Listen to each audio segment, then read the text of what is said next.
नमस्कार साथियों, मैं हिना खान। स्वागत है आपका चेतना मंच के खास कार्यक्रम दो टूक में।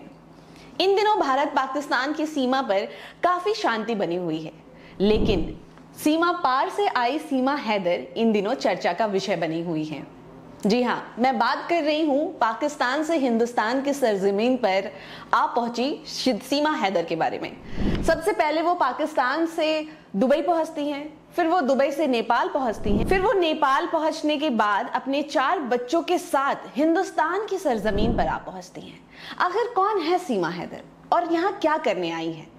हमारे साथ वरिष्ठ पत्रकार अंशु नेथानी जी मौजूद हैं। आज हम जानने की कोशिश करेंगे आखिर कौन है सीमा हैदर और किस मकसद के तहत वो यहाँ आई हैं। क्या उन्हें सच में सचिन से प्यार है या फिर ये कोई साजिश है?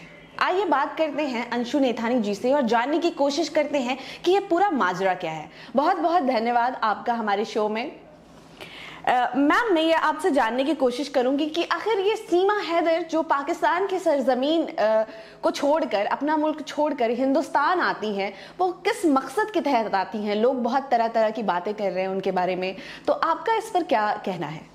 देखिए, सीमा हैदर जब से भारत में आई हैं कई तरह की चर्चाएं हो रही हैं। पहले तो इसे लव स्टोरी का एंगल दिया गया, गदर पार्ट 3 बोला गया और बोला गया कि सरहदों को पार करते हुए अपने प्यार की तलाश में सीमा सचिन की तलाश में भारत पहुंच गई और आखिरकार उसने अपना प्यार पा ही लिया। और उसके बाद एक नई थ्योरी आने लग जाती है पूरे सोशल मीडिया में, क्या सीमा कोई जासूस तो नहीं? इस तरह की बातें होने लगती है कि वो सिर्फ 5वीं पास है और कितनी स्मार्टली वो बात कर रही है, उसे इंग्लिश की भी जानकारी है, उसे कंप्यूटर भी चलाना आता है, उसे तमाम चीजें पता है, वो फर्राटे से अपनी बातें बोल रही है, सोशल मीडिया पर तमाम मीडिया चैनल्स में वो अपनी बात रख रही है और इतने साफ अंदाज में बोल रही है तो कहीं नहीं लग रहा कि वो एक 5वीं पास महिला है जो पाकिस्तान में एक आम गृहिणी की तरह रहती थी और वो इतनी सरहदें पार करके यहाँ पहुंच गई। तो लोगों को दाल में कुछ काला नजर आ रहा है, क्या सीमा कोई जासूस तो नहीं? तो ये तमाम तरह की बातें चल रही हैं। लेकिन आपको ही मैं बता दूं कि इस पर जो हमारी सुरक्षा एजेंसीज हैं वो जरूर पूरी पैनी निगाह बनाकर रखी होंगी।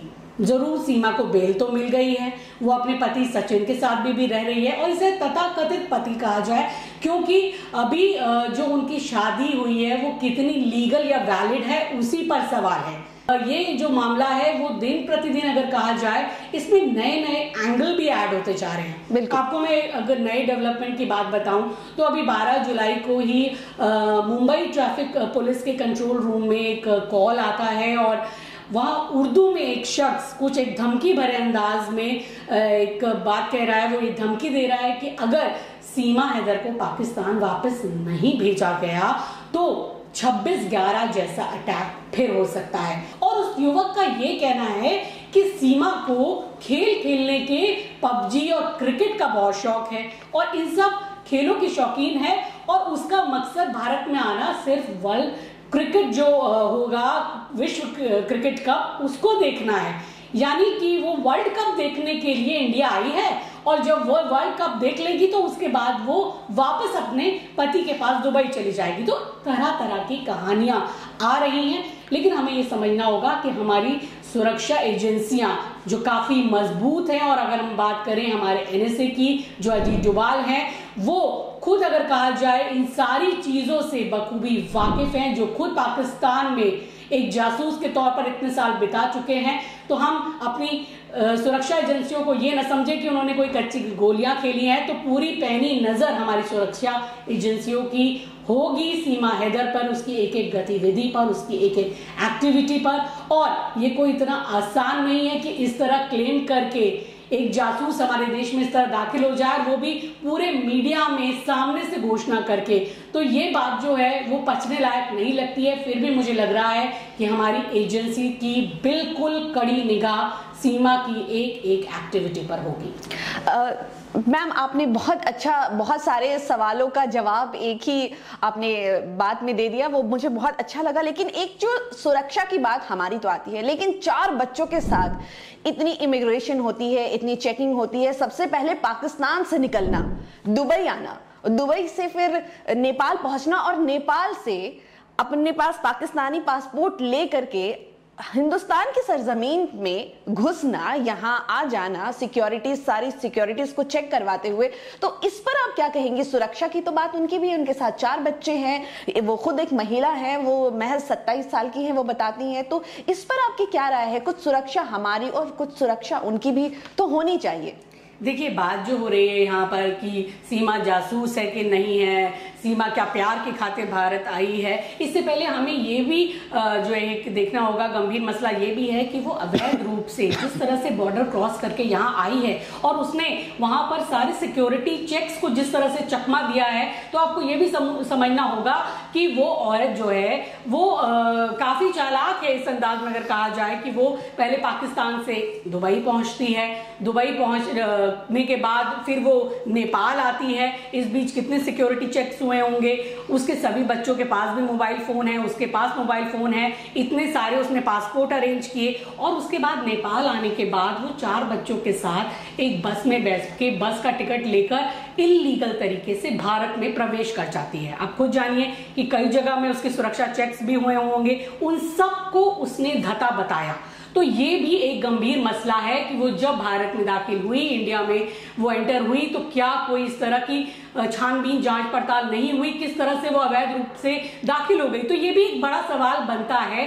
कुछ दिन वो यहाँ गुजार ले रही है और उसके बाद सचिन के साथ भी रह रही है, और जब वो प्लान करती है कि हम दोनों शादी करेंगे और उसके लिए वो लोग जाते हैं बुलंदशहर के कोर्ट में और अपने कागजात लेके, और वहां पर जब वकील ये पकड़ लेता है कि उनके कागजात सही नहीं है, सीमा पाकिस्तान से आई है, और उनको कहते हैं कि आपकी शादी तो नहीं हो सकती, आप तो पाकिस्तानी नागरिक हैं। उसके बाद सीमा और सचिन को लगता है यहाँ तो मामला कुछ खराब होने वाला है, और उसके बाद वो वहां से फरार हो जाते हैं। उनको लगता है कि कहीं हम कानून के हत्थे ना चढ़ जाएं, और उस वकील के जरिए ये जानकारी होती है कि सीमा हैदर नाम की एक पाकिस्तानी महिला अवैध तरीके से भारत में आई है, और दिल्ली के पास ही, दिल्ली से सटे ही राष्ट्र की राजधानी है दिल्ली, और उसके पास ही वो ग्रेटर नोएडा में इतने पास ही कुछ ही किलोमीटर के फासले में वहां पर रह रही थी, और किसी को पता नहीं था कि वो पाकिस्तान से आई हुई, अवैध रूप से आई हुई महिला है। उसके बाद दोनों फरार हो गए। हालांकि उन्हें बाद में पुलिस ने पकड़ लिया, पुलिस की वो हिरासत में भी रहे, और उसके बाद उनको बेल दे दी गई। लेकिन ये भी गंभीर मसला है कि किस तरह से वो यहाँ पर आई, और वो खुलेआम यहाँ पर रह रही थी, तब तक कोई जानकारी नहीं थी, और बाद में जरूर जानकारी हुई, और इसको सोशल मीडिया में अलग अलग एंगल से दिखाया गया। ये एक तो लव स्टोरी है, उसे सचिन सीमा की लव स्टोरी बताई गया, और कहा गया कि प्यार में तो सरहदें कुछ नहीं होती है, और इस तरह से वो सरहदों को पार करके आ गई। लेकिन आप ये बिल्कुल जान लीजिए, जो हमारी सुरक्षा एजेंसीज हैं वो हमारे सोशल मीडिया की तरह ये प्यार वाली स्टोरी से उनको कुछ लेना देना नहीं है। उनकी नजर में सीमा हैदर एक अपराधी है। क्यों? क्योंकि वो बिना किसी वैलिड पासपोर्ट वीजा के वो अवैध रूप से भारत में दाखिल हुई है। मेरा अगला सवाल आपसे बिल्कुल यही था कि क्या हमारी जो सरकार है वो उसे एक्सेप्ट करेगी, उसे यहाँ जगह मिल सकती है? मेरा अगला सवाल आपसे यही था। देखिए, नागरिकता मिलना इतना आसान नहीं है, और सीमा के साथ जो दूसरी सबसे बड़ी बात है वो अवैध रूप से भारत में आई है। भारत में कई लोगों को, विदेशी लोगों को नागरिकता दी गई है, और इससे पहले पाकिस्तान के ही बहुत से लोगों को नागरिकता दी गई है। कोई नई बात नहीं है। आपको उदाहरण में बता दूं, अदनान सामी जो पाकिस्तान के बहुत ही फेमस सिंगर थे, उन्हें 2016 में भारत की नागरिकता दी गई। उन्होंने अप्लाई किया था, लेकिन उनका जो मामला था वो जो था वो एक बिल्कुल अलग था। वो वैलिड तरीके से, लीगल तरीके से भारत में रह रहे थे। वो वर्क वीजा पे भारत आए थे, वो यहाँ काम कर रहे थे, यहाँ की फिल्मों में काम कर रहे थे, म्यूजिक इंडस्ट्री में काम कर रहे थे, और उन्होंने भारत में रहने की इच्छा जताई, और उसके लिए प्रॉपर उन्होंने अपने सारे ओरिजिनल डॉक्यूमेंट्स लगाकर यहाँ पर नागरिकता मांगी, और उनको नागरिकता दी गई। लेकिन सीमा का जो केस है वो बिल्कुल इतर है, बिल्कुल अलग है। सीमा अवैध रूप से यहाँ पर आई है, इलीगल तरीके से दाखिल हुई है। वो अपने प्यार का हवाला दे रही है, और वो कह रही है कि वो पाकिस्तान में वापस नहीं जाना चाहती। तो ये अब भारत सरकार पर बहुत ज्यादा डिपेंड करता है कि अब वो सीमा की इस गुहार को या इस रिक्वेस्ट को किस नजरिए से देखती है। ये एक बहुत बड़ा पहलू होगा इस पूरे मामले का, और जब उसके पास कोई लीगल अगर डॉक्यूमेंट्स नहीं है, वो अवैध तरीके से आई है, तो वह उस पर कितनी सहानुभूति दिखाई जा सकती है, उस पर कैसे विश्वास किया जा सकता है, ये सारी चीजें भारत सरकार अभी देखेगी। आपको बता दूं, अगर पिछले 5 साल की बात करें तो लगभग 5000 से ज्यादा लोगों ने भारतीय नागरिकता के लिए अप्लाई किया था, और उसमें 5000 से ज्यादा लोगों को अप्लाई तो और ज्यादा लोगों ने किया होगा, लेकिन 5000 से कुछ ज्यादा लोगों को पिछले 5 साल में भारतीय नागरिकता प्रदान की गई। और आपको मैं बताना चाहती हूँ, उसमें 87% यानी 87% मुस्लिम हैं, जिनको, और पाकिस्तान के भी उसमें बहुत से लोग हैं जिनको भारतीय नागरिकता दी गई। तो आप इसको अगर इस लिहाज से देखें, लेकिन उन्होंने वैलिड तरीके से, जायज तरीके से अप्लाई किया होगा। लेकिन सीमा, चूंकि यहाँ पर एक केस अलग है, यहाँ पर एक प्यार की दुहाई दी जा रही है, वो अपने 4 बच्चों के साथ यहाँ आई है, तो केवल सीमा की बात नहीं है, और जो उसके 4 बच्चे हैं क्या उन्हें भी भारतीय नागरिकता मिलेगी? और ये तो एक भी बहुत दूर का प्रश्न है, क्योंकि अभी इसमें बहुत सारे मसले इन्वॉल्व हैं। अभी देखना होगा कि पाकिस्तान की सरकार क्या कहती है। क्या वो भी किसी तरह का सीमा पर क्लेम करती है? क्या वो कहती है कि हम अपने नागरिक की सुरक्षा को लेकर चिंता में, हमें तो अपना नागरिक वापस चाहिए? तो इसमें अभी ये इतनी आसान चीजें नहीं है कि सीमा ने कह दिया मुझे भारतीय नागरिकता दे दो तो उसको चुटकी बजाकर भारतीय नागरिकता मिल जाएगी। ये इतना आसान नहीं है। और दूसरी बात, जो एक शक है कि क्या वो कोई जासूस हो सकती है, कोई स्पाई हो सकती है, तो इसके लिए हमारी जो एजेंसीज है वो पहले दिन से ही सीमा पर नजरें बनाकर गड़ाकर रखी होंगी। आप सुन रहे थे अंशु निथानी जी को। उन्होंने अपने विचार बताए कि किस मकसद से सीमा हैदर यहाँ पहुंची है और हमारी भारत की सरकार उसे किस तरीके से अब ट्रीट कर रही है। क्या सीमा हैदर को यहाँ रखा जाएगा या नहीं रखा जाएगा, इन सब पे अभी कोई रोशनी नहीं डाली गई है, क्योंकि अभी कुछ भी स्पष्ट नहीं है। और हमारे साथ मौजूद थी अंशु निथानी जी, बहुत बहुत धन्यवाद उनका। और आपको हमारा खास कार्यक्रम 2 टूक कैसा लगा, आप हमें कमेंट करके जरूर बता सकते हैं। धन्यवाद।